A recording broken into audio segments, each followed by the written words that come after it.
hemos venido haciendo ciertas cosas para plantearnos argumentos, ideas y todo eso. Entonces, en las primeras semanas hicimos cátedras abiertas donde invitamos expertos a hablar de muchos temas, eh, de política, de relaciones internacionales, de educación, de psicoanálisis, de fútbol, de un montón de temas.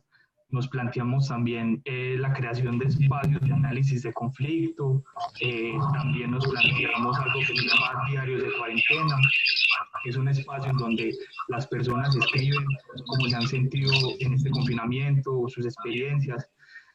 Y recientemente creamos este taller que hoy nos tiene aquí reunidos, que les contarán más adelante de qué se trata los dos profesores invitados. Y quisiera cerrar pues volviéndoles a dar las gracias a ustedes por conectarse, a Juan David y a Pablo por estar pues poniendo el pecho, por así decirlo, con este curso. Y quisiera invitar a todas las personas que nos sigan en las redes sociales, en Instagram, en Facebook, en Twitter, en todas aparecemos como Alponiente, y también que nos sigan leyendo alponiente.com, y allá pueden encontrar columnas, análisis, poemas, reseñas, videocolumnas, un montón de contenidos que yo sé que les va a gustar mucho y que va a ser más ameno este confinamiento en el que estamos pasando. Y bueno, muchas gracias y Wanda, dale con todo entonces. Perfecto. Buenas tardes. Pues dentro de del esquema de trabajo que tenemos para hoy, pues quedamos en que Pablo realizaría entonces inicialmente su presentación para ya contarles un poco más acerca de toda la propuesta que tenemos. Bueno, hola, ¿cómo están a todos? Muchas gracias por haberse conectado a esta sesión inaugural. Esperamos que la disfruten pues, y que les sea como algo de utilidad. Primero, empezamos como presentándonos, como para decir algo de la pertinencia que tiene que nosotros estemos dando este curso. Mi nombre es Pablo Restrepo, yo soy publicista y periodista de UPB y candidato a magíster en escrituras creativas de EAFIT. Desde hace mucho rato tengo una inquietud muy grande con la literatura. Cuando tenía 20 años participé de la creación de la revista Believe, que era una revista de diseño, música y literatura, donde trabajé como editor. Unos años después formé parte del taller de escritura Tales por un tiempo que dictó Héctor Abad Faciolince en la Universidad de AFIT. Me he ganado algunos concursos de literatura, uno nacional de AFIT Binarius. He publicado en el libro Retratos de la editorial UPB, en el periódico El Mundo y en algunos portales independientes. Actualmente, desde el año pasado, estoy trabajando como guionista en una empresa propia que creamos dos amigos y yo, se llama Querida Productora. Con Querida Productora hemos tenido la posibilidad de ganarnos la beca a creación de cortometraje el año pasado con el cortometraje La Herencia, que la rodamos en octubre, todavía no ha salido al público, y nos ganamos el estímulo para creación de cortometraje del FDC, del Fondo de Desarrollo Cinematográfico de Colombia.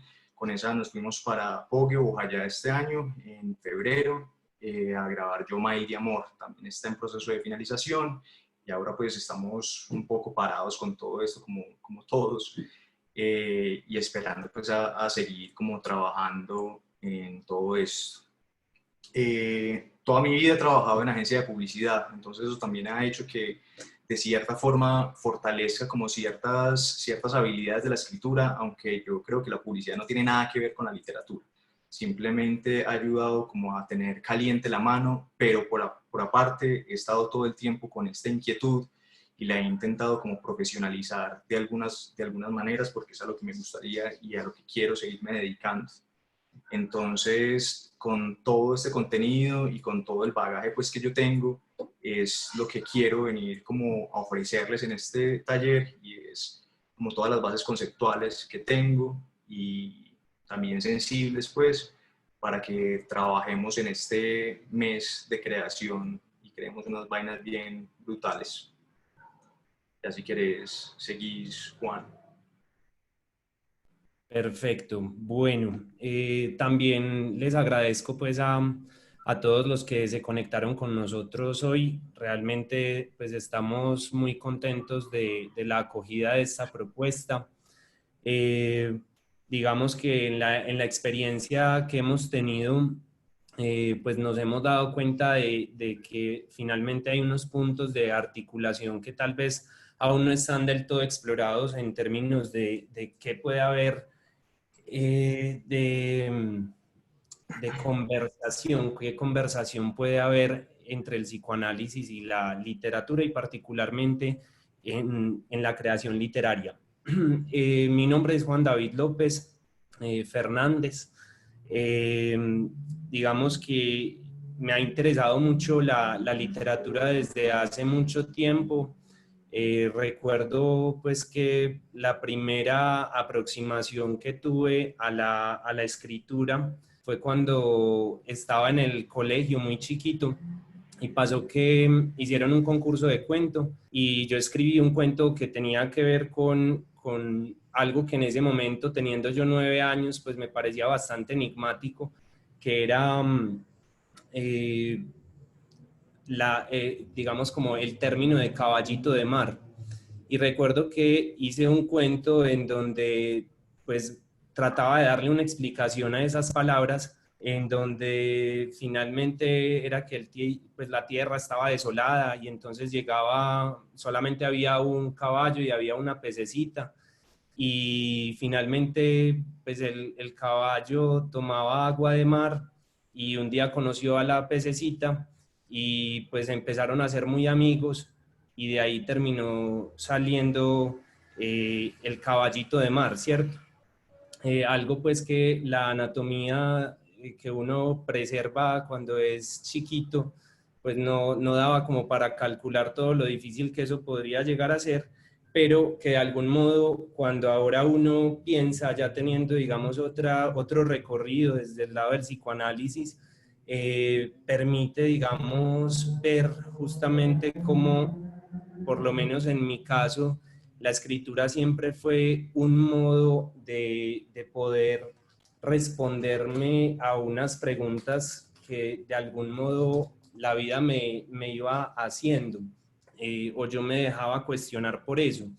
Creo que, digamos, de ahí se desprende también como un interés muy marcado por el psicoanálisis. Trabajo con esa orientación desde mi clínica. Soy docente universitario en la UPB y en la Universidad Luis Amigó, en donde acompaño distintos cursos relacionados con el psicoanálisis y pues realmente este termina siendo como un espacio muy valioso porque siempre he tratado de mantener esa conexión con la literatura, sobre lo cual pues ahorita quisiera comentarles algunas cosas que nos van también a dar la orientación de este curso. Entonces paso al siguiente punto de nuestra presentación. Diego les acabo de compartir un link en el chat en donde quienes todavía no lo hayan revisado lo pueden hacer. Ahí están los módulos que nosotros diseñamos para justamente este espacio. Les voy a hacer un repaso pues a muy grandes rasgos. La primera sesión, recuerden que esta es la sesión inaugural en donde queríamos tener la oportunidad de contarles un poco. Ahorita la idea es que vamos a recibir algunas de sus preguntas que con seguridad podrán llegar a tener. Entonces, este taller lo llamamos el oficio de reescribirse, diálogos entre la literatura y el psicoanálisis. Desde la entrada misma queremos decirles algo con respecto al título del oficio de reescribirse, y es justamente que está, digamos, basado en algo muy experiencial, es decir, van a ser unos retos que están muy bien calculados para poder justamente lograr algo de ese objetivo de la reescritura o de repensarse o de indagarse, de cuestionarse hondamente. La primera sesión entonces va a ser, la titulamos La creación poética, un pensamiento en el que hierven imágenes, y va a ser una posibilidad de conectarnos con lo más sensible. Va a ser la posibilidad de generar unos retos que nos permitan unos acercamientos distintos a nuestra realidad más cotidiana. Allí lo que queremos es justamente promover, digamos, de algún modo un cambio en la manera de escuchar, un cambio en la manera de sentir, un cambio en la manera de oler, un cambio en la manera de mirar el mundo, un cambio también en la manera de pensarlo, y cómo esa misma sensibilidad, que por supuesto aprenderemos basados pues en muchas fuentes que iremos revisando tanto desde la poesía como desde otros géneros, nos van a permitir entonces ir, digamos, entrenándonos un poco en eso, porque creo que realmente algo de esa disposición se debe desarrollar y hay formas de desarrollarla.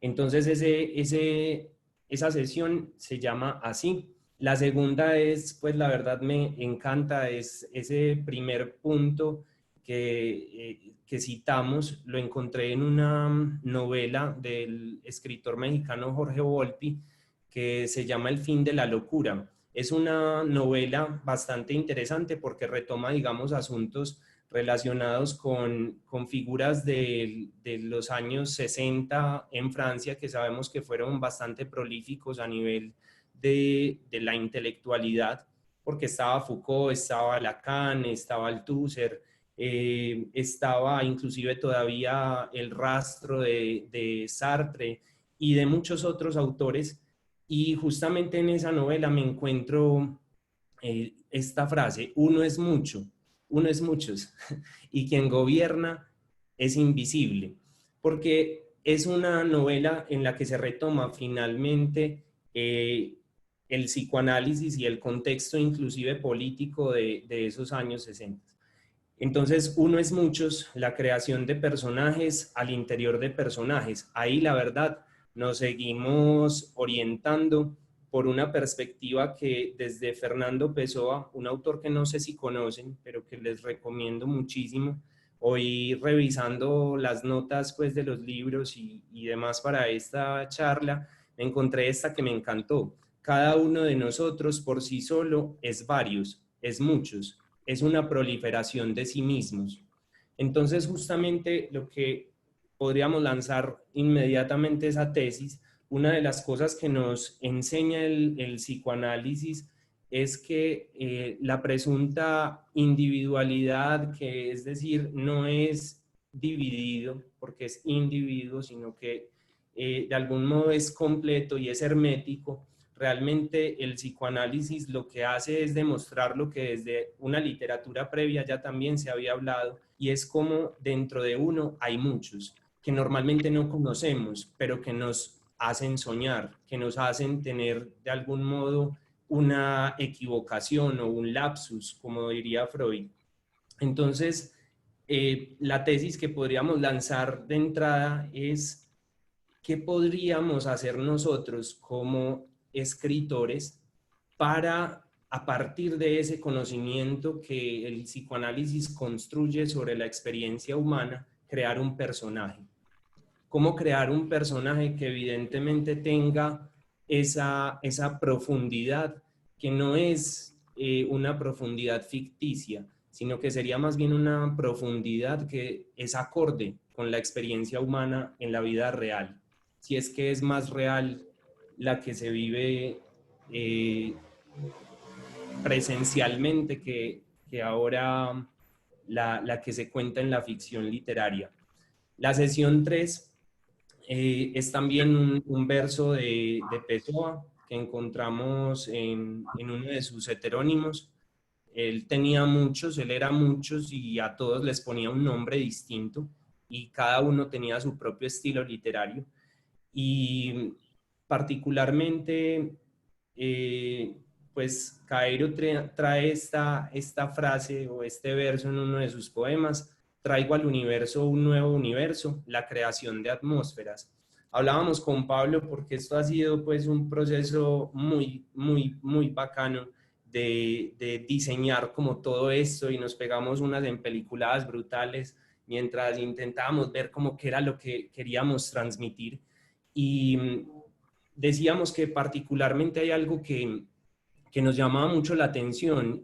Yo me acuerdo de libros en donde, por ejemplo, Opio en las nubes, se me viene a la cabeza en este momento. Opio en las nubes, cuando yo lo leía, yo sentía que era un libro que se vivía como en una escala de amarillos, como si fuera ámbar. Todo lo que se narraba en las atmósferas generaba una sensación distinta en el lector. Y podría decir que hay libros que he leído que tienen color atardecer, o hay otros que tienen el color de la luz blanca de un hospital, y que eso en sí nos genera una sensación distinta. Y que particularmente, si vamos a enlazar la cuestión de la atmósfera con los conocimientos del psicoanálisis, podríamos decir que ciertamente no es solamente los objetos que hay, que narra el escritor, no es solamente, digamos, el lugar en donde está, que tenemos que tener en cuenta el color, la luz, el ángulo desde donde ese personaje está narrando la acción. Y por supuesto, ¿cuál es la relación que establece entonces ese personaje con su entorno? Es decir, casi que lo que estaríamos planteando ahí es pensar e introducir algo de una filosofía de los espacios, una ética de los espacios, una poética de los espacios que nos permita también crear escenas potentes, donde muchas veces eso que se narra con respecto al espacio nos dice mucho más de la acción o nos dice mucho más del personaje que si nosotros lo describimos directamente. Y por último estaría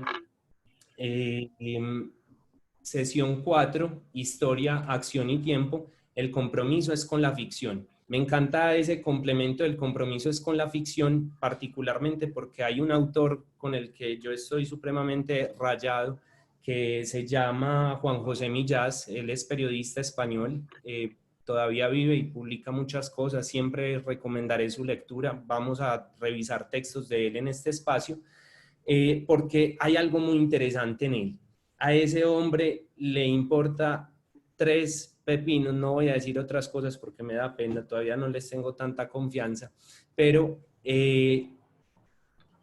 la realidad, lo que le importa a él es justamente dónde puede emerger su mensaje poético, dónde puede emerger la potencia de su relato, así eso se le vaya hacia una ficción. Entonces, cuando decimos que el compromiso es con la ficción, también tenemos unos retos preparados allí justamente para retomar algo de nuestra experiencia, pero saber jugar con ella como se nos antoje. Entonces, vamos en ese punto. Luego tendremos la sesión 5, que esa volverá a ser pública, que es el cierre del taller. Alguna de las personas inscritas me preguntaba que si esa socialización y esa publicación era algo obligatorio, y en absoluto. Es solamente una opción que les queremos dar a todas las personas pues, que participan en el taller, de socializar, y ahí, digamos, contamos con el apoyo de Alponiente, que como lo dijo muy bien Diego, pues ha sido una plataforma y ha sido un medio que ha ido mostrando evidentemente su compromiso y su interés por fomentar este tipo de espacios, y no solamente sus espacios, sino también los contenidos que de aquí se puedan desprender. En ese taller, pues en ese cierre, la idea es que conozcamos uno de esos productos que usted como participante del taller finalmente logra construir. Entonces, ahorita justamente, como les venimos diciendo, vamos a tener como un esquema muy didáctico, ¿cierto? La idea, porque tenemos también la experiencia de otros talleres, y a veces hay unas cosas que uno como participante, uno dice, uy, no, pero es que donde nos pongamos entonces a revisar todos los textos, ¿qué va a pasar? Ahí quiero hacer una claridad. Digamos que el acompañamiento de Pablo y mío va a estar también, digamos, no solamente en la parte más pues, de la clase como tal, del momento en el que nos reunamos, sino que va a ser también a lo largo de la semana, haciendo devoluciones sobre los escritos que ustedes vayan produciendo. Y la idea es que para cada sesión, incluso pues ahí a veces creo que ayer nos ganó la pasión, porque en alguna sesión vamos a proponerles hasta 3 retos que ustedes por lo menos puedan desarrollar uno, si los quieren desarrollar los dos o los tres, sería pues genial. Entonces, como les decíamos, ahorita vamos a retomar sus preguntas. Esto era lo que yo quería, digamos, trabajar con respecto a los módulos. También importante decirles que en este momento pues tenemos teníamos la pretensión de hacer el grupo de 25. En este momento ya tenemos 19 inscritos y entonces digamos que lo hablábamos, estamos también obviamente abiertos a poder abrir un nuevo espacio y si es necesario 2 espacios. Los pensaríamos inicialmente para martes de 6 a 8 y jueves de 6 a 8. Una vez se llenen los cupos de este. Listo. Por acá veo que Cintia Felicidad dice que yo quiero martes. Pues querida, entonces paga. Muy bien. Entonces, la información con respecto al pago, todo eso lo encuentran en el link que les compartió Diego. De todas maneras, pues estaremos muy atentos para resolver sus inquietudes. Vamos a pasar entonces ahora a una partecita que preparamos para ustedes, en donde Pablo va a hacer, digamos, un despliegue un poco más amplio de esa cuestión de la literatura, de asuntos que van a regir nuestra manera de relacionarnos con este espacio, y luego yo también tendré un espacio para desarrollar un poco las ideas sobre el psicoanálisis vinculado con la literatura, y luego abrimos el espacio para preguntas. Entonces, adelante, Pablo. Juan, antes quería como dar unas claridades también del curso con respecto a las devoluciones. O sea, una de las cosas que a nosotros nos ha molestado como de otros talleres en los que hemos participado es que no se da el tiempo de esa revisión de los textos. Ya Juan había dicho que nosotros vamos a estar muy atentos a la revisión de todos los textos que resulten pues de los retos que les vayamos a poner, pero esa revisión no va a ser una simple revisión por encima, porque tenemos 2 enfoques y ese va a ser un plus como bastante grande, y es, Juan lo va a revisar desde una perspectiva psicoanalítica y yo lo voy a revisar desde una perspectiva literaria. Entonces ahí van a tener como 2 modelos argumentativos con respecto a lo que ustedes nos entreguen. Eso por una parte. Por otra parte, en esta sesión dejamos las preguntas para el final debido a la cantidad de gente que está conectada. Se nos haría pues un poquito desordenado estar como respondiendo preguntas en el mismo momento, pero las sesiones dentro del curso van a ser mucho más dinámicas y mucho más conversadas, en las que podamos pues como intervenir en cada momento y cada duda que resulte, poder hacerlas solucionar en ese momento. Solamente en esta primera sesión, por ser abierta al público, vamos a dejar las preguntas para el final. Y otra cosa que quería hacer, como antes de empezar, era agradecer mucho pues al ponente este espacio que nos brindó y haber hecho esta convocatoria.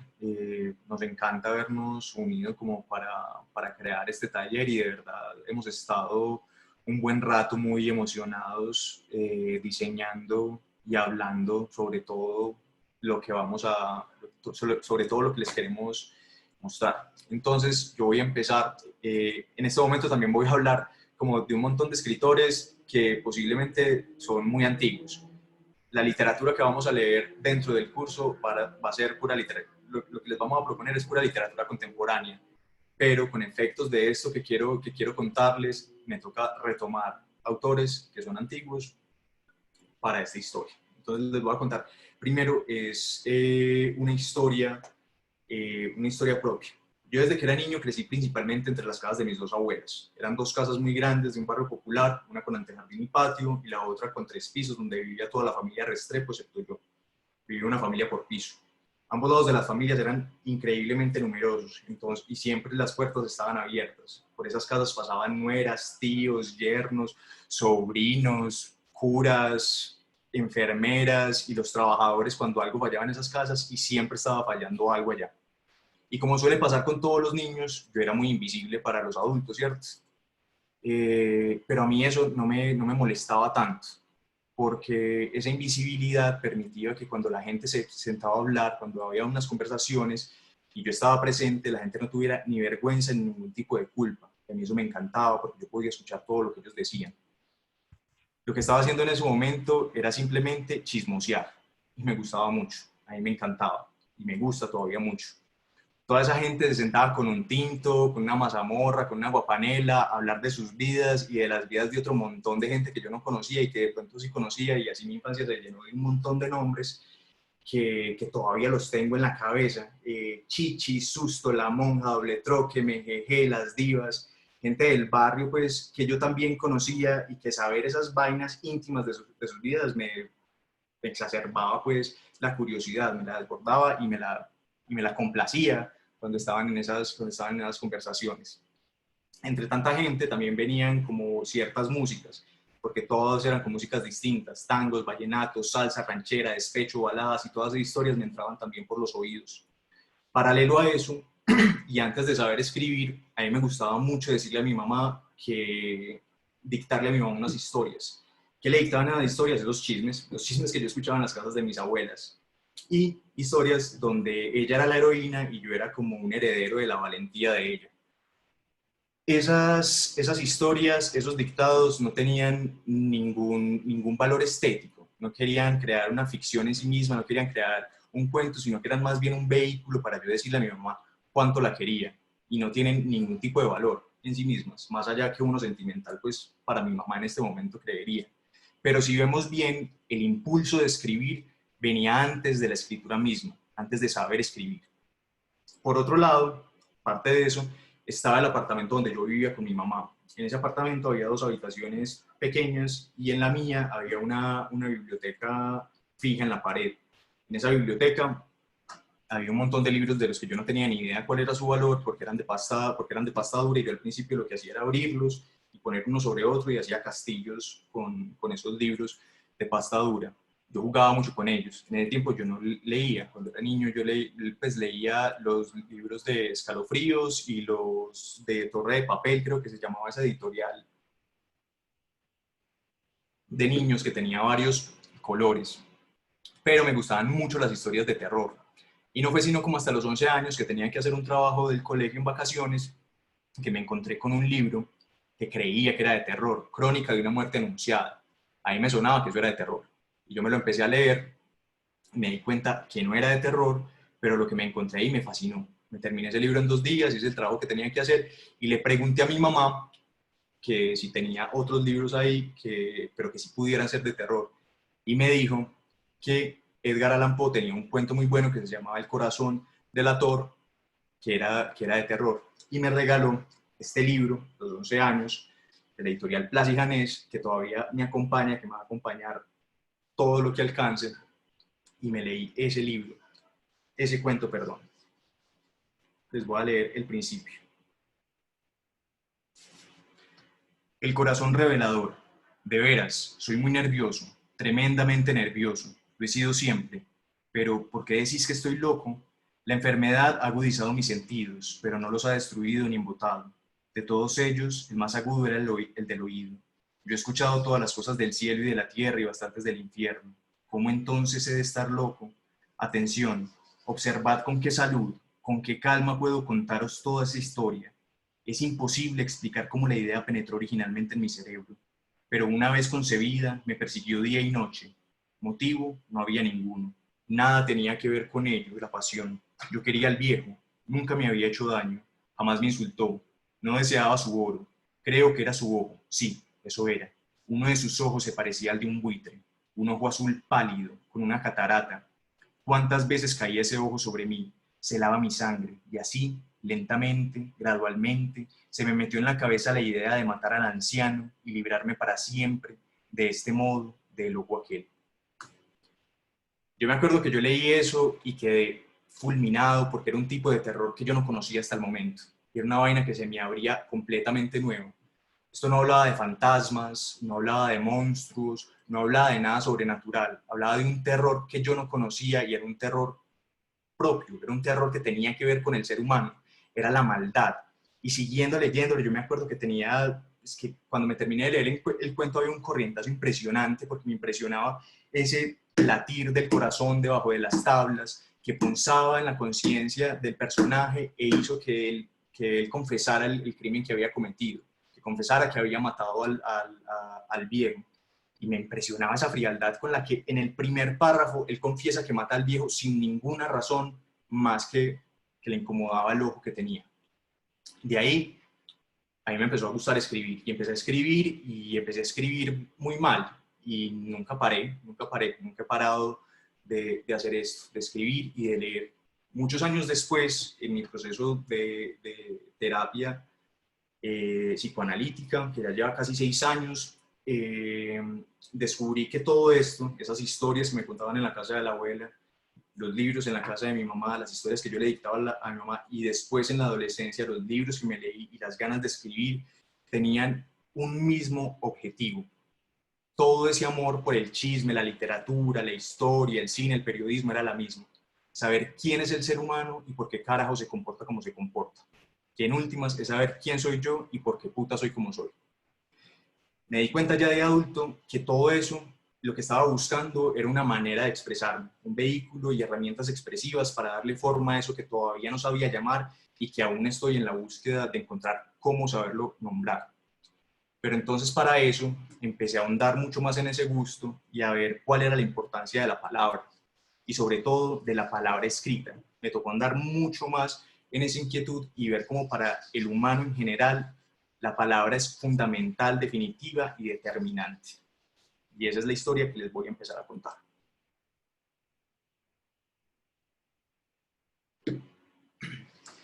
Bueno, resulta que hace como 70.000 años los humanos éramos apenas una especie más entre todas las especies y no se había desplegado todavía como todo nuestro poder de soberbia y poderío en este planeta. No habíamos olvidado, no teníamos esa conciencia que ahora hemos olvidado de ser un animal más. Y nos encontrábamos en un pequeño sector de África sobreviviendo de la caza de pequeñas especies de frutos y de hortalizas que nos íbamos encontrando. Esos humanos se parecían mucho a como somos en este momento. Morfológicamente son muy parecidos y de hecho el tamaño del cerebro todavía era muy parecido al de nosotros. Pero las capacidades cognitivas, el aprendizaje, la memoria, la comunicación eran muy limitadas en ese momento. Pero de 70.000 años para acá, toda esa vaina cambió y no tenemos ni idea qué pasó. ¿Qué pasó? Nadie sabe. Pero el orden químico del ADN se alteró desarrollando el cerebro de una forma tal, de una manera tan increíble, y al parecer fue simple casualidad, fue un accidente, fue algo aleatorio que nos cayó a nosotros como le pudo haber caído a cualquier otra especie. Pero lo importante no es saber cómo se dio esa alteración en el orden químico de nuestro ADN, sino cuáles fueron las consecuencias de ese desarrollo.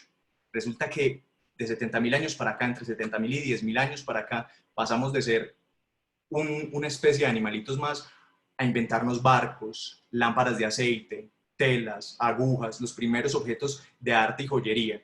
De hecho, el león de Stendhal, que es una cabeza de león con cuerpo de hombre o mujer, es de hace 32.000 años y lo encontraron en Australia. Es decir, ese grupo de animalitos que estaba en África cruzó el mar hasta Australia y ya tenía la capacidad de crear objetos de arte.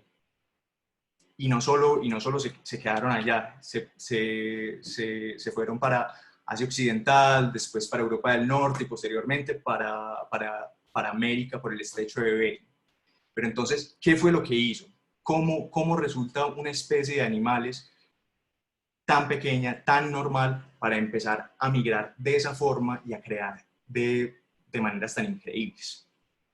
Resulta que esa modificación en el cerebro hizo que desarrolláramos un tipo de lenguaje completamente nuevo. Y es completamente nuevo, pero no era el primero. Porque todos los seres vivos tienen una forma de comunicarse, todos tienen un tipo de lenguaje. Nosotros teníamos un lenguaje nuevo. Inclusive ni siquiera era el primer lenguaje vocal, porque los simios, los monos, los loros también tienen lenguaje vocal. De hecho, un loro podría repetir cada una de las palabras que les leí ahorita del cuento de Edgar Allan Poe y uno de los poemas más conocidos de Poe que muchos de ustedes deben conocer es sobre otro animal parlante que es el cuervo. La gran diferencia con nosotros es que con esa cantidad limitada de sonidos y gestos que podemos hacer con la boca, podemos crear un número infinito de frases y significados. Y de esa forma absorber, almacenar y comunicar información prodigiosísima y ser increíblemente precisos con eso. Mientras otros animales pueden decir y se comunican y dicen va a llover y saben que va a llover, o hay un depredador, nosotros podemos decir qué clase de depredador es, a qué hora vimos a ese depredador, a qué distancia está ese depredador, dónde vive ese depredador y cómo podemos evitarlo o tenderle una trampa para cazarlo. De esa manera se vuelve el lenguaje supremamente práctico.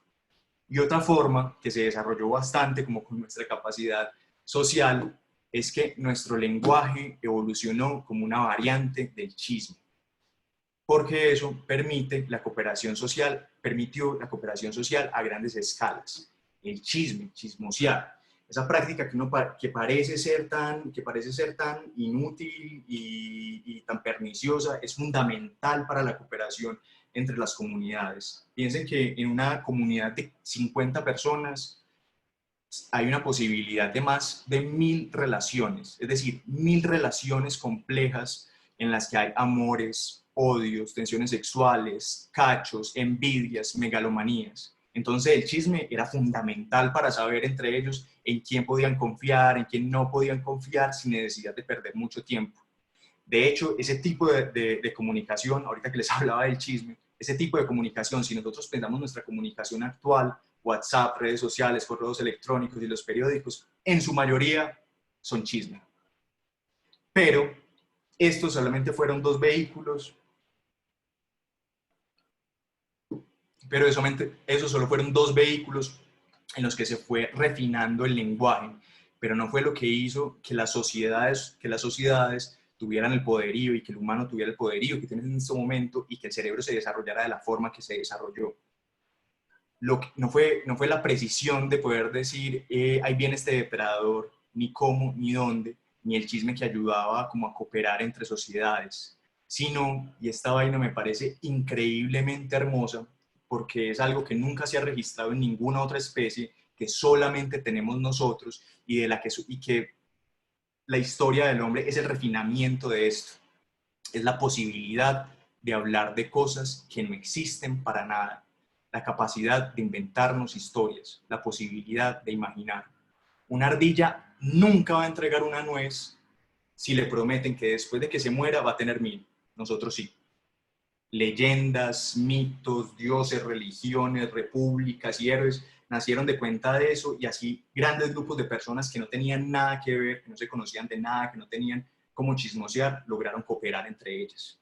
Nuestra capacidad de ficcionar es lo que ha permitido el gran desarrollo del hombre, y al parecer es la única ventaja realmente grande frente a otras especies. No solo imaginar cosas, sino hacerlo de manera colectiva. La metáfora, los símbolos. Decir, por ejemplo, el león es el guardián de la selva, el búho es el espíritu de la sabiduría, la noche de los tiempos. Y esa metáfora, la noche de los tiempos, es una metáfora que hace alusión a la oscuridad de lo que pudo haber antes del tiempo que conocemos nosotros. Y precisamente con esa metáfora quiero hablar, y llegamos a un punto que me gusta mucho, de una noche de la que deberíamos conocer mucho. Bueno, deberíamos conocer un poquito. Toda la carreta es para empezar a hablar de la noche prehomérica, el punto de partida de todos los discursos y literaturas occidentales.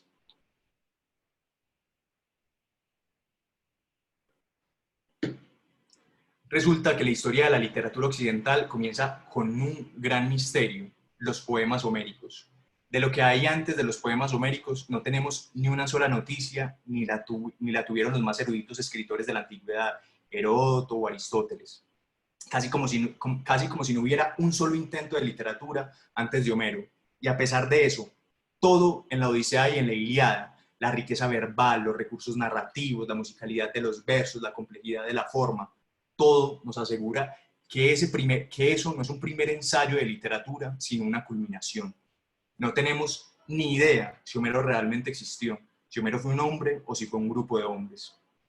En este momento no hay un paralelo posible con el dialecto de esos poemas, pero esa construcción de los poemas lo que indicaba es que no eran para nada un lenguaje hablado, que distaba mucho del lenguaje de la vida diaria, y por el contrario, parecía que estuvieran ahí como una construcción que estaba hecha exclusivamente para servir de vehículo a la creación literaria. Ese vocabulario, que era riquísimo en sinónimos y en procedimientos literarios que todavía utilizamos hoy, no parece un comienzo, sino el esfuerzo muy continuado de generación en generación de poetas que llevaron el lenguaje a una perfección detrás del nombre de Homero. Y eso no lo sabemos. Eso pasó en el siglo VIII antes de nuestra era y no se podían depositar en un manuscrito. Esos poemas viajaron de isla en isla y de generación en generación confiados a la memoria humana.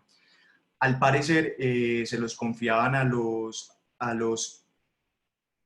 hijos de los enemigos muertos en guerra, porque ellos no los mandaban a pelear porque desconfiaban mucho de lo fieles que podían ser. Entonces los obligaban a aprenderse estas epopeyas para continuar, pues para preservar la historia. Y fueron esos rapsodas los que los llevaron a Atenas, donde solamente hasta 3 siglos después los pudieron grabar por primera vez en alguna parte. Y de ahí esos poemas corrieron la misma suerte que corren todas las obras de la antigüedad y la misma que correrán nuestras obras cuando sean antiguas. La Ilíada y la Odisea pasaron de siglo en siglo, de manuscrito en manuscrito, de copista en copista, de traducción en traducción, de interpretación en interpretación. Los poemas homéricos pasaron el abismo tan hijueputa de la Edad Media cristiana. En este momento no sabemos qué puede haber de Homero en la Odisea y la Ilíada que conocemos, porque estuvieron sometidos no solo a esto, sino sobre todo al olvido y al error humano. Lo único que podemos sentir es que cualquiera que haya sido la belleza de los poemas homéricos dejó en el completo olvido todo lo que había antes. De lo que había antes de los poemas homéricos no tenemos noticia de un solo párrafo, de una sola línea, la mención de un solo nombre. Cualquiera que haya sido la belleza original de los poemas de Homero, la tenemos hoy resonándonos con una fuerza milenaria a través de los siglos en el oído. Y esa belleza se debía a una distinción necesaria de la que ya les hablaba, que se hizo desde allí entre el lenguaje hablado y el lenguaje escrito, que son más distintos de lo que uno cree. El lenguaje con el que se habla en la vida cotidiana solo coincide con el lenguaje escrito en unas cuantas palabras y en unos giros sintácticos. El resto es pura literatura y no debe ser de otra forma porque sus objetivos son muy diferentes. El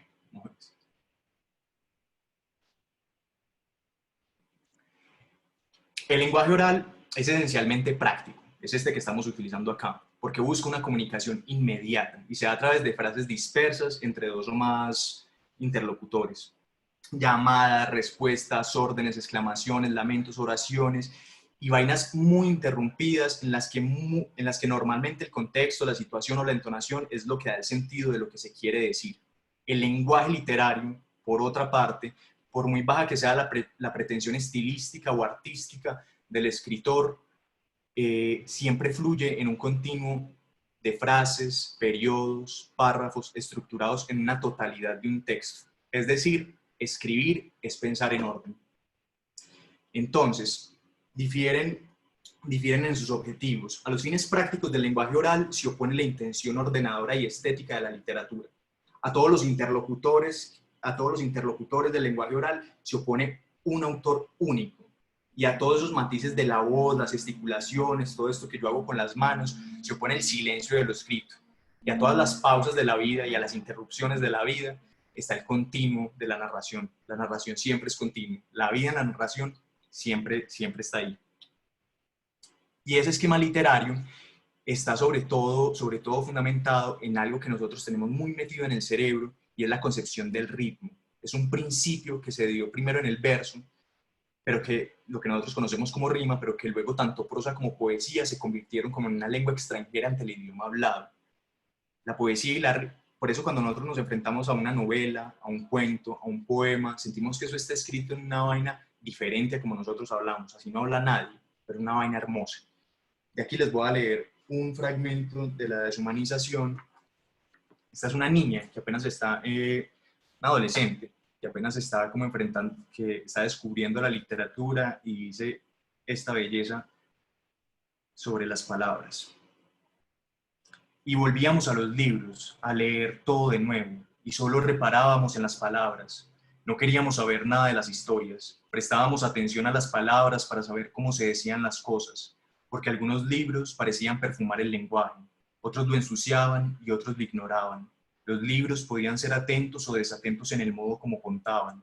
Nosotros, inspeccionando con rigor, encontrábamos mejores aquellos que hablaban como si inventaran modos de hablar, para darnos cuenta, mejor, de que al final era reconocible, pero no había sido dicho antes. Los mejores libros inauguraban expresiones, las decían por primera vez como si las hicieran nacer, ideas que nacían para caber en los lugares oscuros de nuestra existencia. Andábamos como personas, con luces encendidas dentro, las palabras como faroles en la boca, iluminándolo todo en el interior de la cabeza, como el cristal natural de Inar que lo tornaba mágico. Las palabras nos volvían mágicos. Eran los libros los que traían el hechizo y convertían todo en otra cosa. La boca eléctrica, decíamos en alto.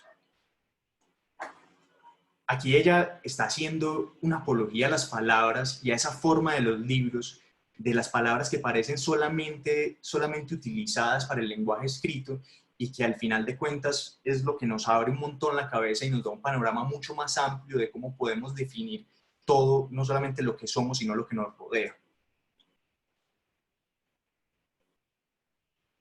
El lenguaje oral es muy limitado. Nosotros nos limitamos mucho con eso. De suerte que tengamos el lenguaje literario que está lleno de conceptos, sinónimos, imágenes y sobre todo una vaina que es el fin último del idioma escrito y es la musicalidad. Tener musicalidad. Ese es un rasgo que nota de novedad todas las ideas que se plasman ahí y que nuestro cerebro interpreta mucho más fácil por la conexión que tenemos con la música. Ahora se me olvidaba decir esa frase, nosotros estamos haciendo música mucho antes de que hiciéramos agricultura y por eso llevamos la música en la sangre. Es el ritmo del corazón, es un sentir, es un pulsar y por eso las letras rítmicas nos parecen tan bellas. Por eso hay un tipo de palabras que parecen destinadas meramente al lenguaje literario, aunque tenga su equivalente mucho más limitado en el lenguaje oral. Si nos vamos como a los rastreos, del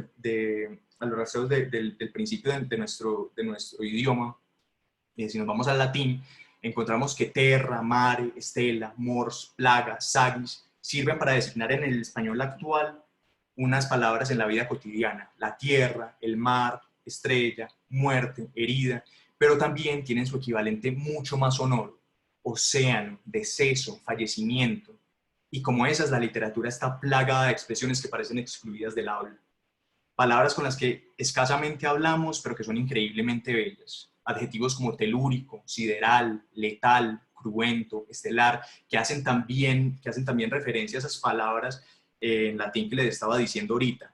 Y estos son otras variantes. Y como esas, anchuroso, desmesurado, ondulante, perenne, o los sustantivos afrenta, injuria, desvana, hastío, irrisión, cábala, o los verbos de parar, bifurcar, rehuir, o los usos adverbiales de a ultranza, a la sazón, o el despectivo soldadesca, o el diminutivo islote, o el aumentativo risotada, una cosa tan simple como el posesivo cuyo.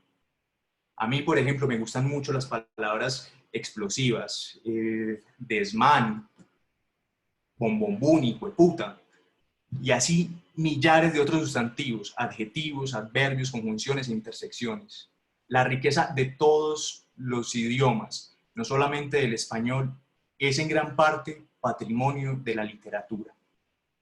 Y aquí quiero hacer como un énfasis especial, porque esto me parece muy bonito, y es que nosotros no somos más que lenguaje. Lo que no se puede nombrar no existe. Cuando a uno le dicen esa frase que es muy manida, que es muy manoseada, que es muy cliché, que cuando uno lee se le amplía el universo, yo creo que sí es verdad, a pesar de lo cliché que pueda ser, en un sentido. Y es que cada que estamos aprendiendo una palabra nueva, tenemos una palabra más para, por lo menos, definirnos a nosotros mismos o para definir el universo en el que vivimos. Cuando ustedes se preguntan ¿quién soy yo?, esa pregunta se la están haciendo con palabras y solo se la pueden responder con palabras. Cuando alguien le dice a la novia o al novio te amo, son palabras que tienen una dimensión contextual, conceptual y semántica y que esas palabras pueden tener un significado completamente distinto para ambos. Y ahí, en eso, radica el gran problema de la comunicación humana, que nunca, jamás, por más que queramos, por más que nos queramos entre nosotros, nunca vamos a saber a ciencia cierta qué es lo que el otro está pensando o queriendo decir. Pero esto no es como un tratado trágico sobre la incomunicación humana, porque a mí ese grado de incomunicación me parece fantástico, porque eso es un motor. Es lo que ha impulsado a los escritores de toda la historia a intentar decir lo mismo de maneras muy diferentes. La epopeya de Homero sirvió como base a la escritura de toda la mitología griega, y eso sirvió a la romana, y así nos hemos ido, hasta el punto de saber que normalmente en la literatura no es la historia de la originalidad, sino de lo heredado. Cada libro escrito es una conversación con un libro anterior, es el intento de decir mejor eso que llevamos 3 milenios intentando decir y que no hemos podido. Ya. Los temas sobre los que se ha escrito durante toda la historia han sido los mismos: la muerte, el sexo, el poder, la divinidad, y las historias todas son muy similares. Píramo y Tisbe, que son de la mitología griega, podrían compartir casi idénticas anécdotas con Romeo y Julieta, pero los separan siglos, pero son anécdotas casi idénticas. La lucidez del lenguaje permite esto, que a través del lenguaje se puede hablar de los mismos temas, de las mismas historias con un enfoque distinto. Este que les voy a leer es un poema de Cavafis que nos recuerda lo inevitable de estar con nosotros, de estar con nosotros mismos, de estar encerrados en nosotros. Y este tema se ha explorado en la literatura millones de veces. Se llama Ciudad. Dices, iré a otra tierra, hacia otro mar, y una ciudad mejor con certeza hallaré, pues cada esfuerzo mío está aquí condenado y muere mi corazón, lo mismo que mis pensamientos en esta desolada languidez, donde vuelvo los ojos, solo veo las oscuras ruinas de mi vida y los muchos años que aquí pasé o destruí. No hallarás otra tierra ni otro mar, la ciudad irá en ti siempre, volverás a las mismas calles y en los mismos suburbios llegará tu vejez. En la misma casa encanecerás, pues la ciudad es siempre la misma, otra no busques, no la hay, ni caminos ni barco para ti. La vida que aquí perdiste, la has destruido en toda la tierra. Esa lucidez de las palabras, de algo que se ha hablado tanto, es hermosa pero espantosa. No hay escape. Allí donde vayamos nos persigue todo lo que somos. Esos temas que se repiten ya fueron abordados por un escritor francés, Georges Polti, que era un crítico y dramaturgo de 1800. Este man se metió a investigar cuáles eran los temas de toda la literatura antigua, de la literatura y el teatro, y concluyó que todas las historias que se han escrito tratan sobre 36 temas, es decir, el humano literario, que no es más que una metáfora del humano real, está condenado a meterse en 36 conflictos solamente. Y sin embargo, esa máquina humana encargada de hacer y recibir historias sigue andando siglo tras siglo, en todo momento, renovando cada vez más ese nutriente, que lo es a la vez para ella y para nosotros, que es la novedad. Y ese rasgo de novedad, originalidad, por lo general, que han tenido las obras a través de la historia, la literatura que ha sobrevivido al tiempo, como los poemas homéricos, es una hazaña que se da, creo que de dos formas. O es una extrañeza que no acabamos de asimilar, o es una extrañeza que nos asimila a nosotros de tal modo que dejamos de verla como extraña. Esa segunda es la que más me interesa, que es cuando nosotros estamos leyendo y decimos, esto lo sentí yo, esto yo ya lo había pensado, y es una extrañeza que nos asimila a nosotros y la dejamos de ver extraña. En esa extrañeza que nos brinda el lenguaje, se han tejido uno a uno los discursos sobre los que cimentamos nuestra realidad. Toda la realidad nuestra es una construcción con base a la ficción. Ahí está todo lo que pensamos del amor, de la muerte, del poder, de lo divino. Houellebecq, en un texto que se me olvida, decía que el hombre común, que somos casi todos, muy difícilmente lográbamos comprender conceptos filosóficos, económicos o científicos, pero sí los lográbamos entender si estaban inmersos en una historia, por nuestra capacidad de digestión de historias. Y por eso los poderes siempre le han tenido tanto miedo a la literatura, porque el poder no es nada más que la capacidad de imponer una narrativa. Y una vez que uno se enfrenta a los libros, se da cuenta que hay tantas narrativas y que son tan... aquí David dice nosotros tras nosotros, no sé si sea el nombre del texto de Houellebecq. Bueno, y por eso es que el poder siempre le ha tenido tanto miedo a la literatura, porque el poder no es más que la capacidad de imponer una narrativa. Y cuando uno se está enfrentando a los libros, se da cuenta que hay tantas narrativas y que son tan disímiles que cuando uno dice yo sé, es más bien yo elijo saber, es decir, algo entre un montón de cosas. Y entonces, en esa línea de pensamiento, si nosotros nos vamos a ver cuáles son los libros que han sobrevivido como a la historia, cada uno de esos libros, o cada una de esas líneas, no libros en particular, digamos que autores, cada una de esas líneas de pensamiento van cimentando los discursos sobre los que está la sociedad actual. Entonces, por ejemplo, vamos a los libros de Jota, que ahora lo conocemos como la Biblia. En su momento solamente eran Génesis, Éxodo y Números. Fueron los primeros escritos en explorar la relación entre lo humano y lo divino. Y de ahí la mitología griega continuó con ello, pero agregándole el funcionamiento social que esa relación podría tener. Dante después mostraba de una forma magnífica las escalas de valores y creencias, con nombres propios inclusive de toda la Edad Media.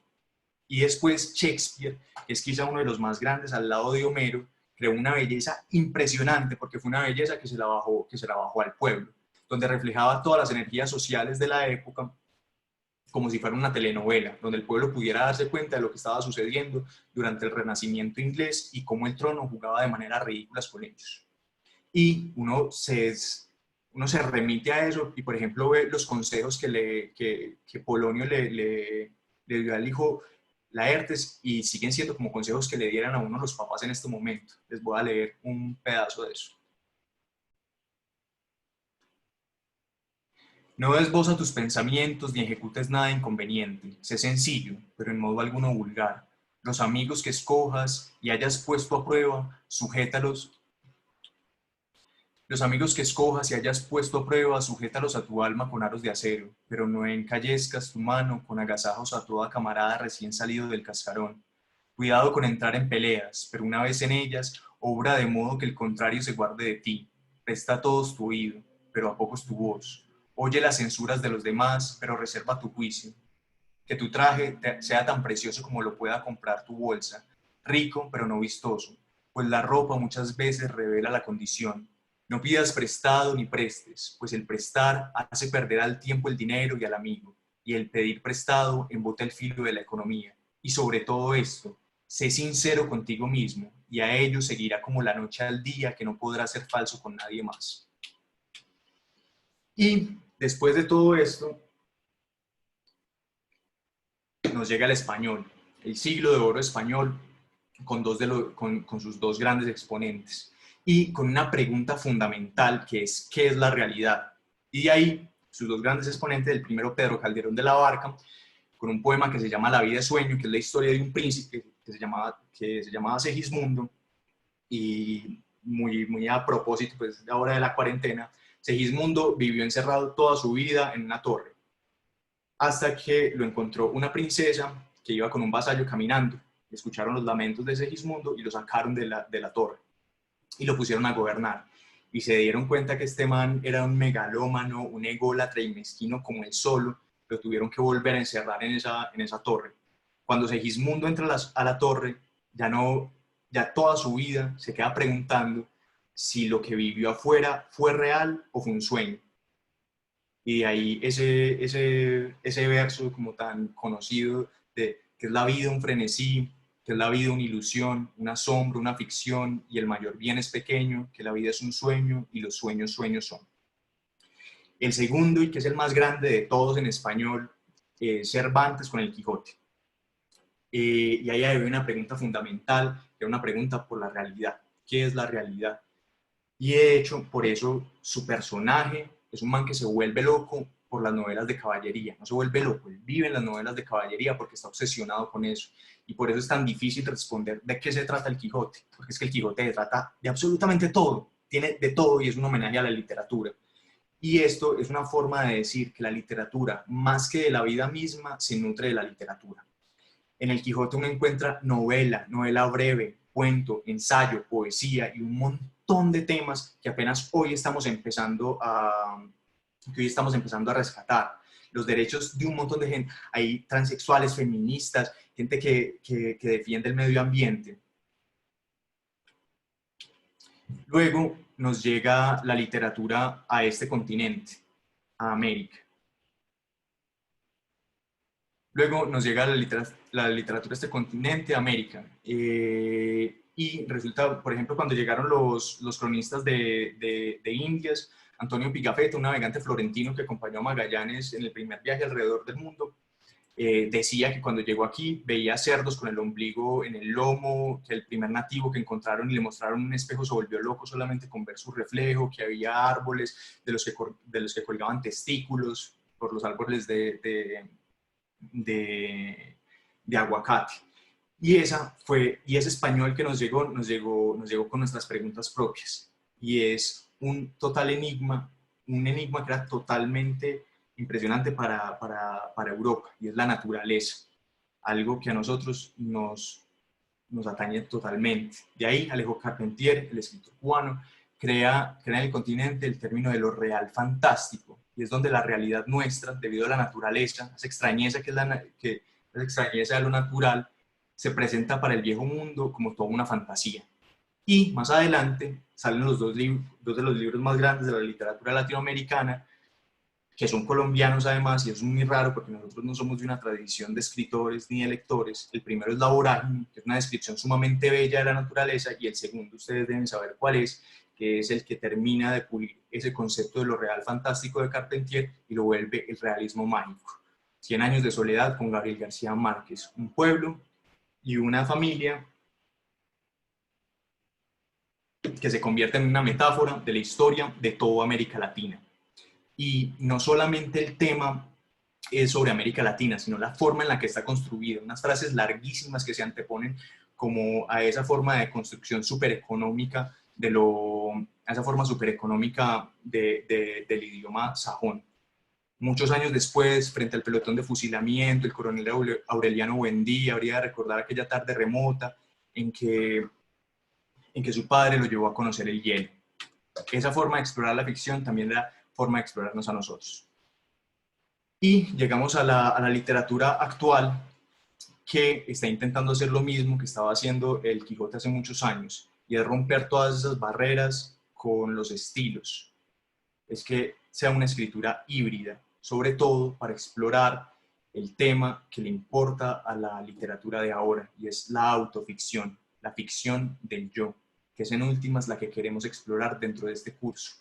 Ricardo Piglia, y con esto voy terminando, que ya me extendí un poco. Ricardo Piglia tiene una tesis sobre el cuento de varios puntos, pero les quiero compartir la primera tesis, y es que en uno de los cuadernos de Chekhov, cuando se murió, encontraron una nota que decía: un hombre de Monte Carlo va al casino, gana 1.000.000, vuelve a casa y se suicida. En ese enunciado está condensada toda la estructura clásica del cuento, pero diferente a lo cliché, juega, pierde, se suicida, este juega, gana y se suicida. Entonces el cuento no va a girar en torno a la anécdota, sino a toda esa trama subterránea que hizo que este hombre se suicidara. Y ahí está la clave de esa primera tesis de Piglia. Y la primera tesis es: un cuento siempre cuenta dos historias. Y esto, más allá de su tecnicismo académico, me interesa porque también todo hombre narra dos historias. Una cosa es lo que uno dice, o incluso se dice a sí mismo, y otra muy distinta es la que uno es. Y eso precisamente es lo que queremos explorar en este curso, y precisamente de eso es de lo que queremos escribir. Para terminar, voy a leer un pequeño texto de Rivas que ejemplifica muy bien esto, y ya continúa Juan.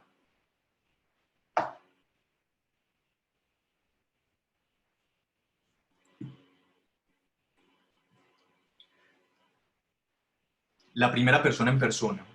Si hablo tanto de mí, no es tanto porque yo me importe mucho, sino porque es el único tema sobre el cual me siento con alguna autoridad para decir algo. Y porque tengo que hablar, necesito hablar, nací hablador. Hay mucha gente así. Yo no sé de dónde sacaron en mi pueblo eso de que el que no tiene nada que decir, entonces que se quede callado. Yo hablo precisamente porque no tengo claro lo que tengo que decir, a ver si lo voy aclarando. Y algunas veces, después de mucho hablar incoherencias, digo algo que se acerca a lo que necesito decir y que no sé lo que es. Va saliendo, pero no sale así como así.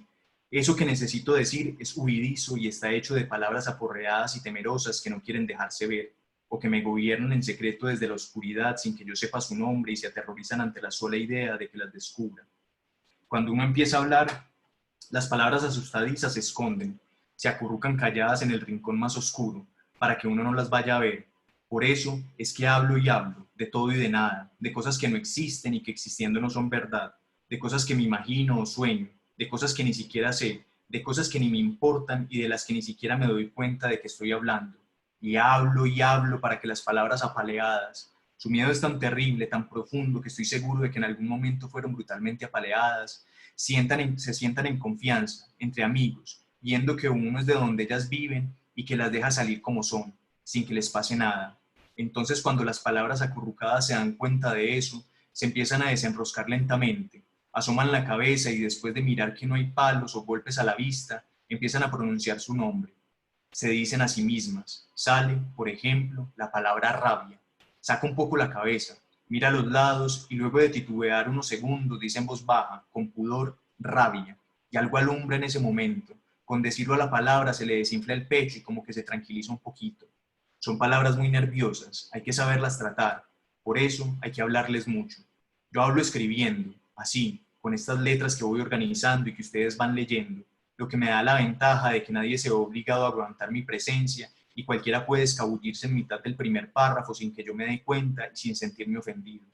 Por eso me extiendo hablando y si me abandonan en la próxima frase, muy problema de ustedes. Hablo tanto que antes de hablarles esto de lo que estoy hablando, ya lo había hablado en mi cabeza y mientras lo escribo lo sigo hablando y después de escrito sigo hablando sobre lo escrito y lo corrijo y le cambio un signo de puntuación y borro una frase y pongo otra mejor o peor, conversando con lo ya hablado, volviendo a decir lo que consideré que no había quedado correctamente hablado de la manera en que yo quería que fuera hablado.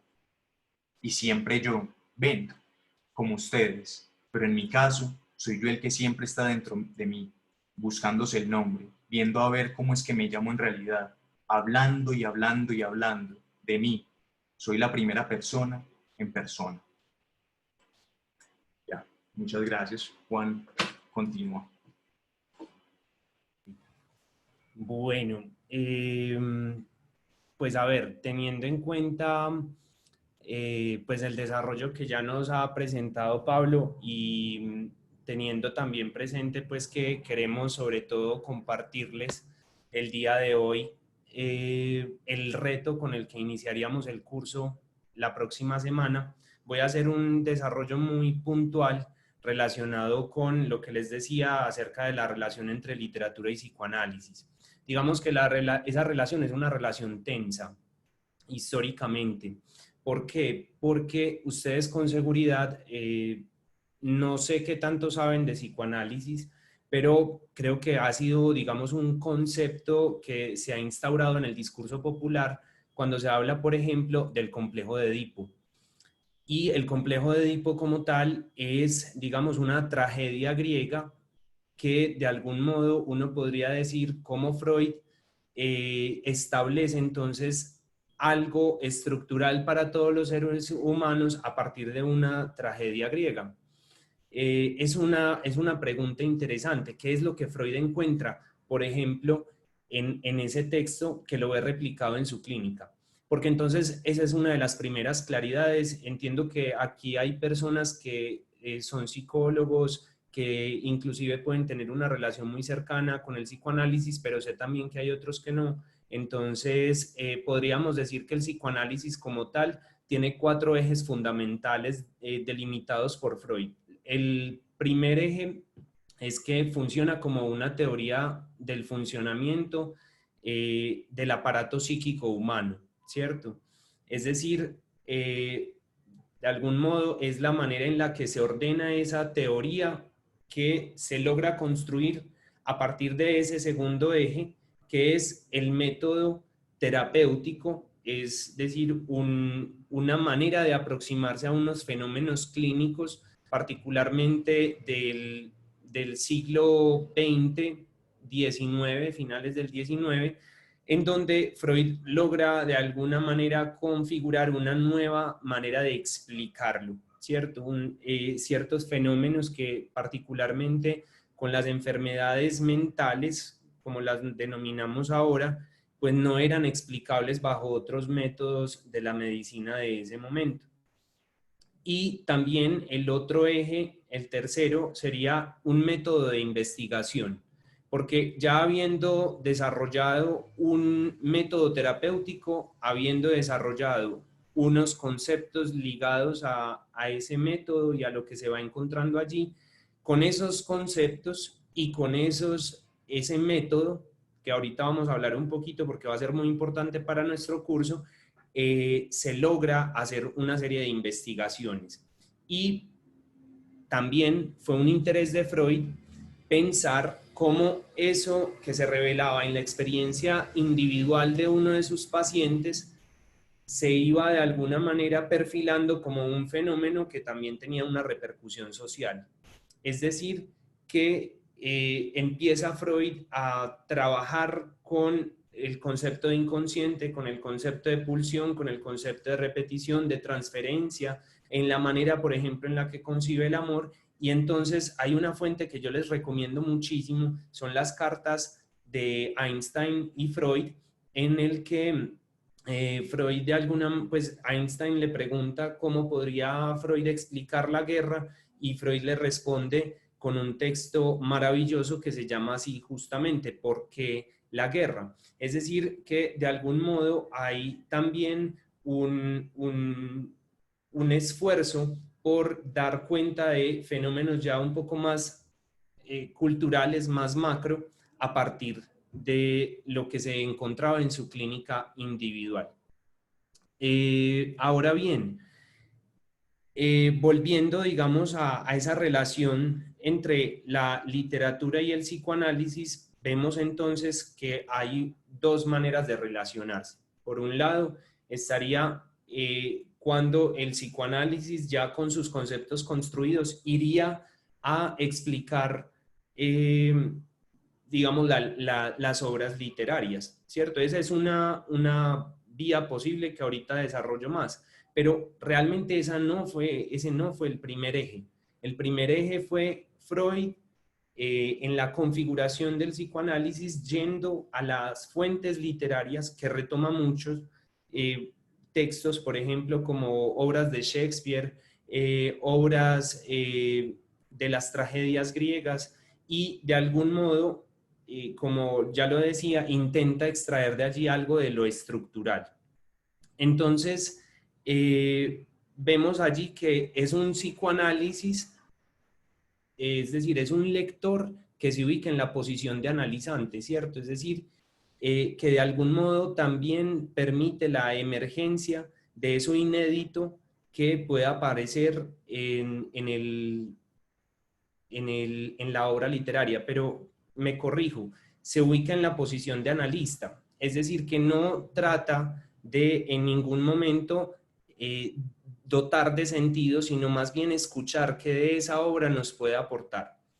Y ya digamos, cuando se ha hecho ese esfuerzo del psicoanálisis a la literatura, en lo que eso ha derivado ha sido en que, por ejemplo, se empiezan a hacer lo que se denominan como psicobiografías, ¿cierto? Que es como la manera en la que se explica por qué un autor particularmente escribió un texto. Se hacen análisis de obras conjuntas y lo que nos concierne, la escritura.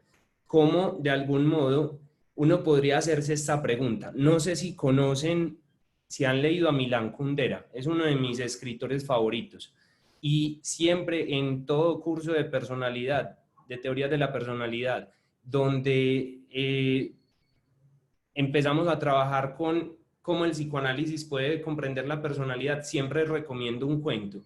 El cuento se llama El falso autostop, y está en un libro brutal que se llama El libro de los amores ridículos.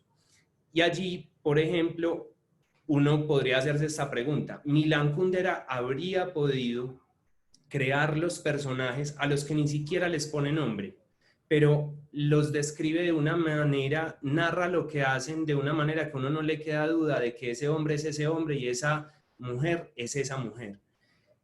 Sin nombres. Es algo muy particular que pasa en ese cuento.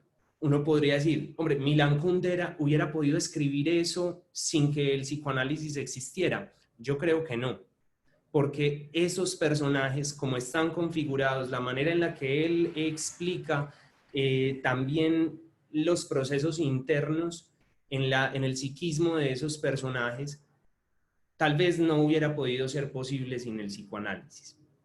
Ahora, hay otra pregunta a hacerse, muy interesante. ¿Podría haber existido el psicoanálisis sin Shakespeare? ¿Podría haber existido el psicoanálisis sin autores como Nietzsche? ¿Podría haber existido el psicoanálisis sin todo el trayecto de la tragedia griega, que hizo un trabajo exhaustivo sobre el estudio del alma humana? También diría, no creo.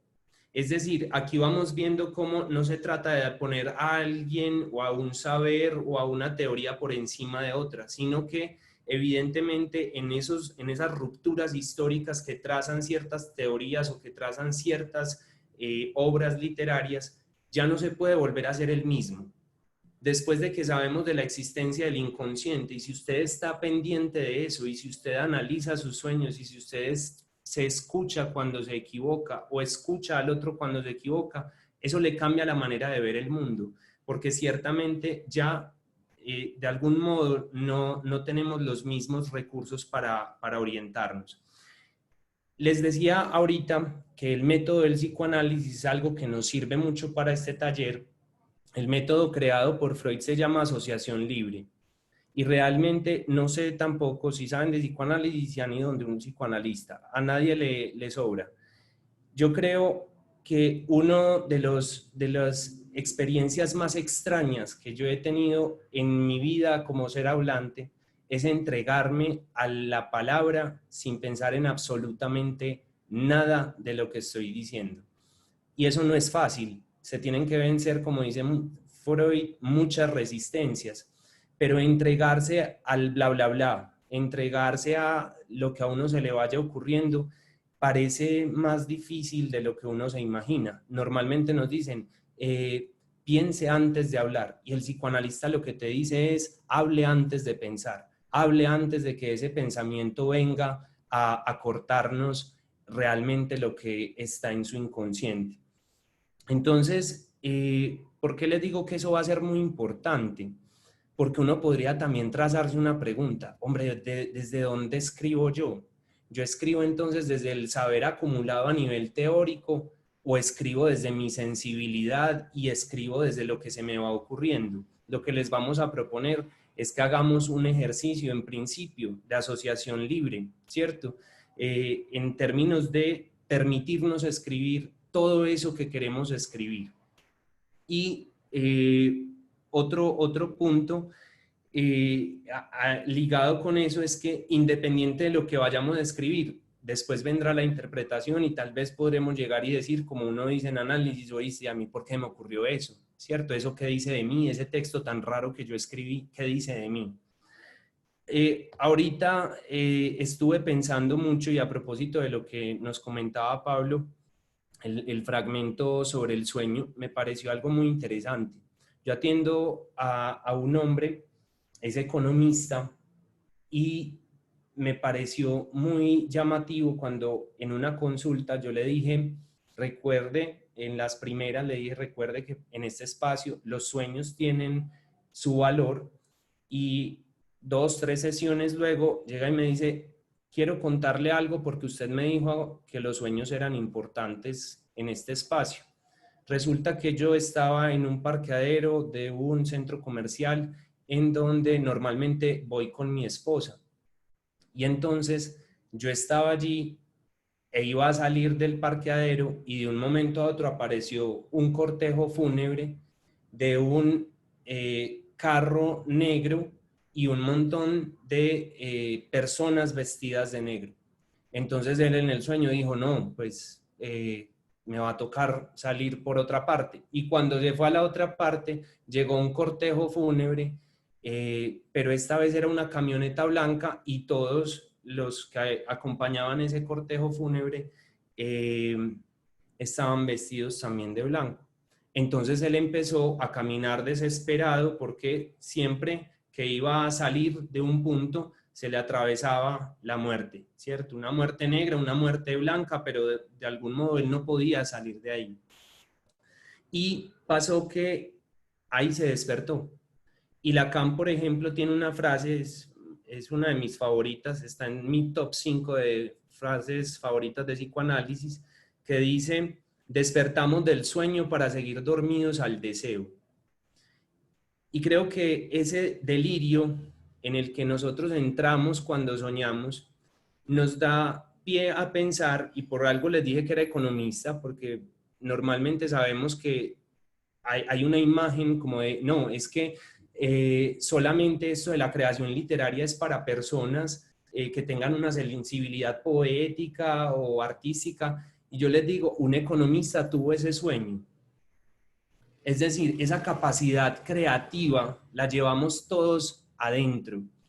¿Y por qué este hombre llega a tener ese sueño? Eso es algo que le competirá, digamos, al psicoanálisis. Pero si nos vamos a ubicar en esta articulación posible, es cómo de esa capacidad creativa que todos tenemos, podemos también extraer entonces una serie de historias, porque eso es una historia, eso es un cuento, ese sueño como tal tiene todo el potencial de ser un cuento. Y es justamente esa la invitación que queremos hacerles. Entonces, para ir cerrando, por fin, el porqué de el nombre de nuestro curso, y se los voy a decir de una vez con el reto que vamos a proponerles para nuestra primera sesión oficial. Hay un verso, pues realmente es un poema de Miguel Hernández que juega con el orden de las palabras. Creo que lo conocen, está musicalizado también. Llego con 3 heridas, la del amor, la de la muerte, la de la vida. Entiendo que todos los aquí presentes estamos también y andamos por la existencia con esas 3 heridas, que ninguno se salva. Y entonces la cuestión ya no radica tanto en si hay alguien que esté exento de ellas, sino qué hace cada uno de nosotros con eso. Entonces, el reto que les vamos a proponer es el siguiente. Y obviamente, pues le voy a meter suspenso a esto. Nos vamos a tomar 10 segundos. Y vean, nos vamos a quedar callados. Ustedes porque tienen los micrófonos apagados por nosotros y nosotros porque nos vamos a quedar callados. 10 segundos en donde les vamos a proponer lo siguiente. Piensen en una decisión que haya cambiado su vida potentemente, fuertemente. Es decir, después de eso, usted no volvió a ser el mismo. Tómense 10 segundos para pensar cuál ha sido esa decisión.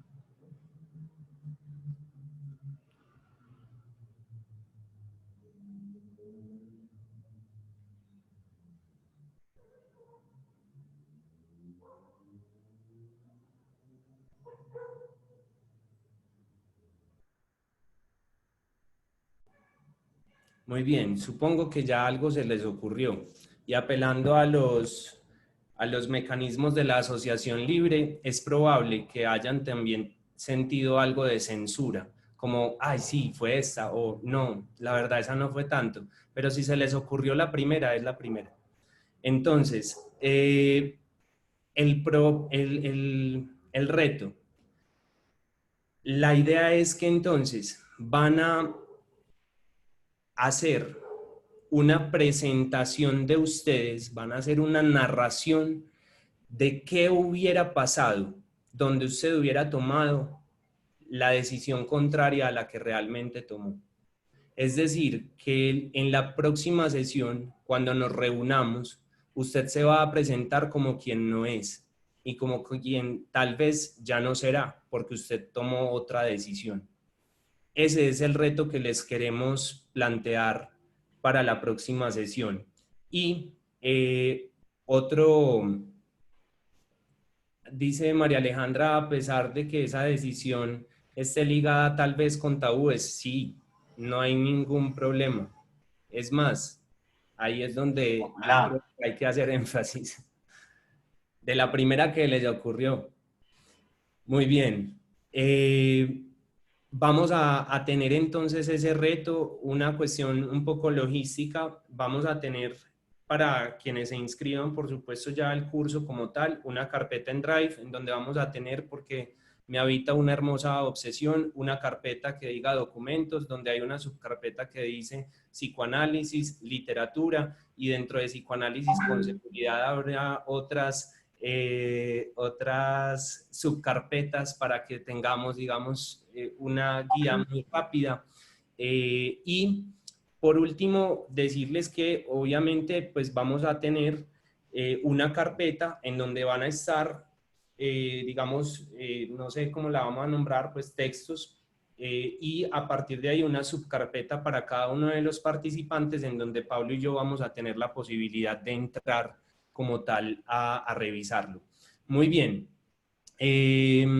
Vamos a abrir entonces en este momento el espacio para sus preguntas. Voy a hacer una claridad logística última y es en caso tal de que vayamos viendo que evidentemente hay muchos de ustedes interesados en inscribirse como tal al curso, que recuerden cuesta 130.000 pesos. Vamos a abrir en principio entonces el espacio para el martes a las 6 de la tarde. Listo. Por ahora mantendríamos, o no sé, Pablo. Sí. Yo quería era hacer una precisión con el reto que acabaste de poner. Pues creo que fue muy claro, pero como por obsesivo, pues. Y es... Somos dos obsesivos, ya ven. Este reto es el primer reto con el que vamos a empezar el curso. O sea, los que están inscritos, los que ya pagaron, que empezamos el próximo miércoles, y si se abre el segundo curso el martes, esta es la primera tarea que tienen. Con esta es con la que llegan y es con lo que vamos a empezar la próxima sesión. Y es lo que dijo Juan, esa decisión que hubiera pasado si hubieran tomado la decisión contraria. O sea, que se presenten como lo que no son, como lo que ya no fueron y como lo que ya no serán. Pero esa ya es la primera tarea, con eso tenemos que empezar, con eso llegan a la próxima sesión, a la primera sesión, para que nos presentemos desde ahí. Ok. Sara pregunta que si debe ser escrito. La idea es que sí, aun cuando tal vez no podamos, por supuesto, escuchar todos los textos, pero la idea es que sea un ejercicio más para ustedes de escritura. ¿Listo? Jorge, no, todavía ahorita todavía quedaban 6 cupos, creo, para el miércoles. Y apenas se cierre ese, se abre el del martes, pero todavía hay cupos para el miércoles.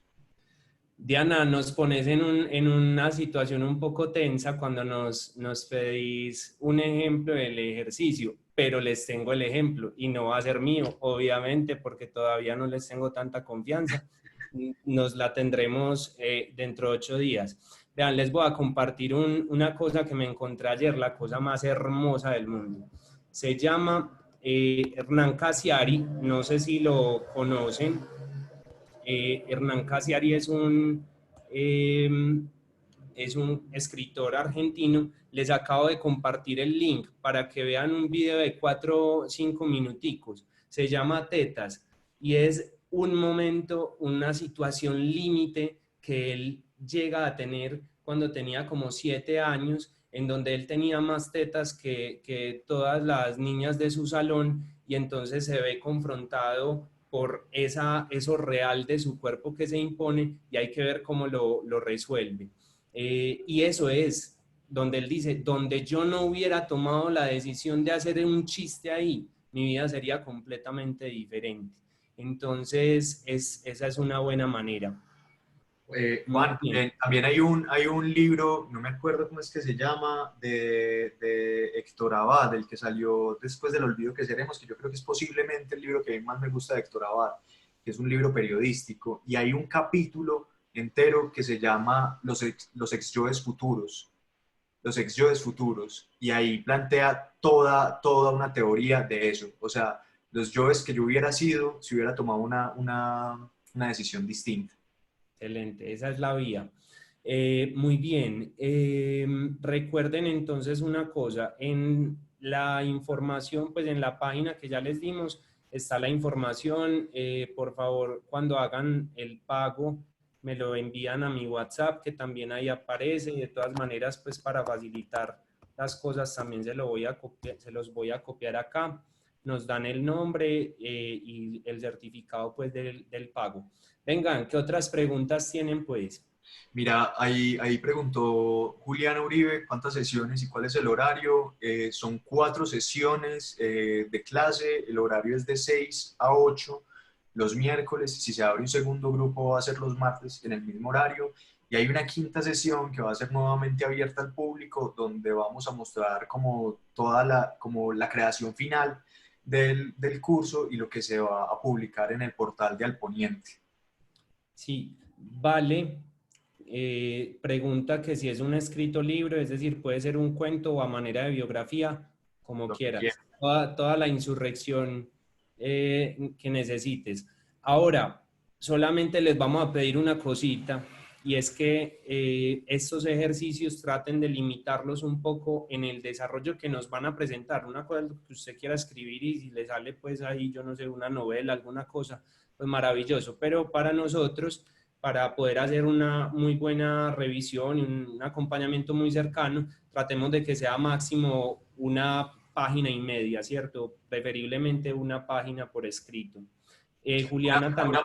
Una página, Juan. Yo creo que con una Sí, página es suficiente, sobre todo por el número tan grande que vamos a tener de participantes. Entonces, la idea es que esos textos los podamos revisar muy bien nosotros, que nos le podamos dedicar, pues, que nos le podamos dedicar con mucha atención y poderles hacer unas buenas devoluciones a ustedes y que los podamos comentar pues, también en las sesiones. Y si se extienden mucho, eso nos va a quitar muchísimo tiempo en las sesiones que podemos utilizar en estar hablando, pues, y en hacer todo esto que hemos estado haciendo.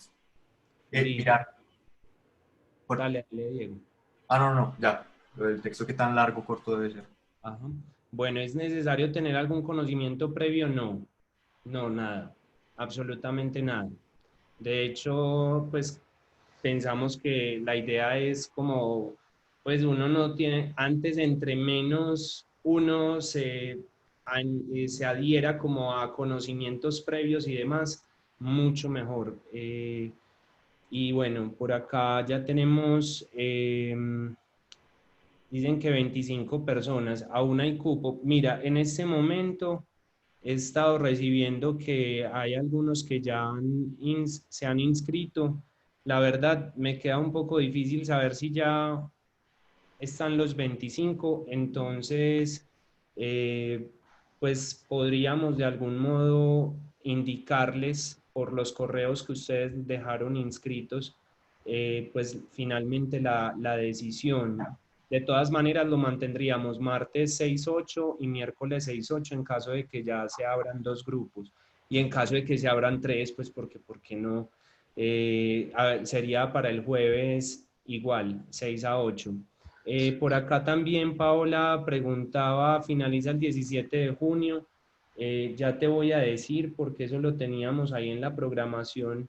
Eh, Juan, sí, hay algo que quiero decir. Nosotros estamos grabando esta sesión inicial. Esta sesión inicial va a quedar en el portal de Alponiente. No estoy seguro todavía cómo se va a compartir, pero va a estar toda esta semana antes de empezar el curso. Entonces, si lo quieren volver a ver, si le quieren decir a alguien más, si quieren invitar, si nos quieren ayudar haciéndole difusión y compartirlo por ahí, sería increíblemente bueno.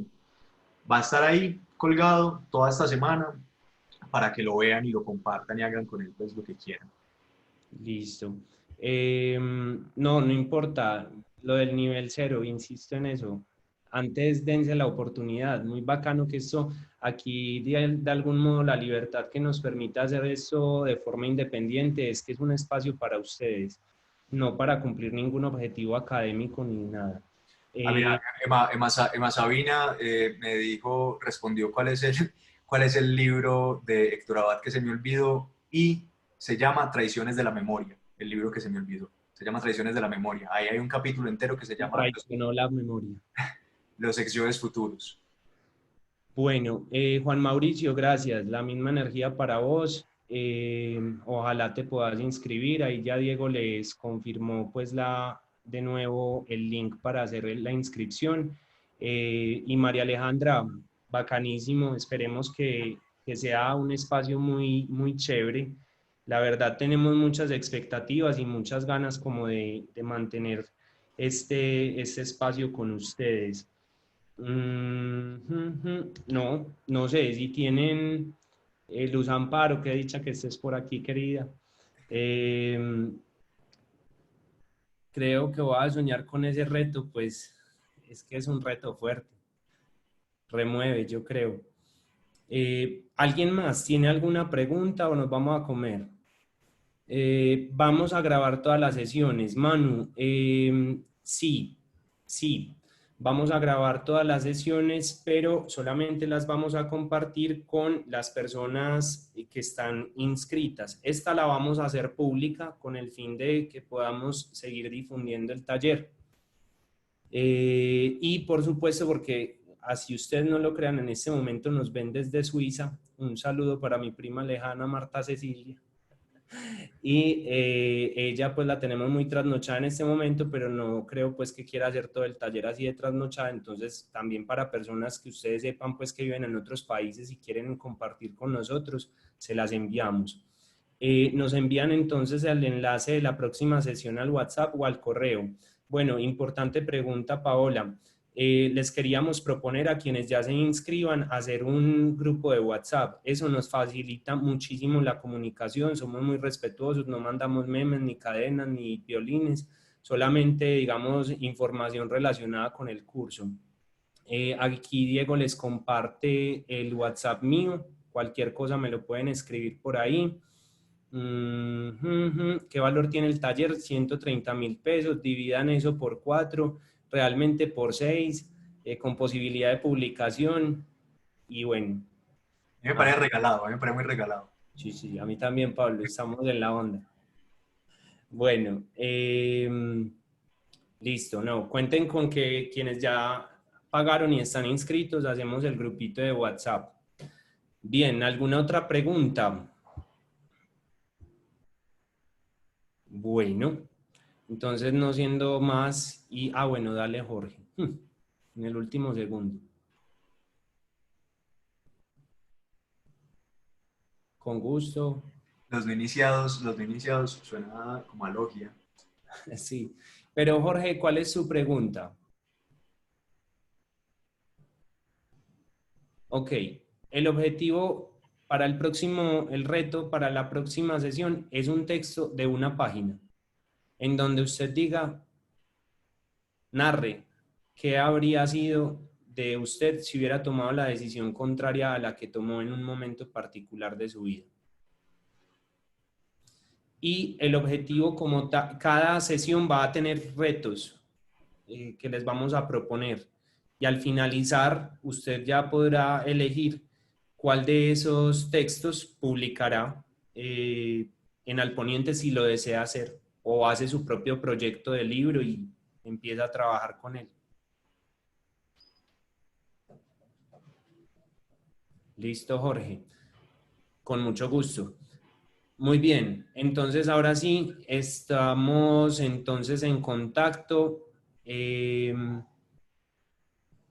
vamos a ver qué surge justamente de esa articulación. Recuerden, ahí les queda entonces mi contacto. Cualquier duda vamos a estar súper pendientes. Muchas gracias por quedarse con nosotros hasta este momento y nos vemos entonces el miércoles. Feliz noche. Nos vemos la otra semana. Muchas gracias a todos. Chao. Paulini, suerte. Juan, hablamos.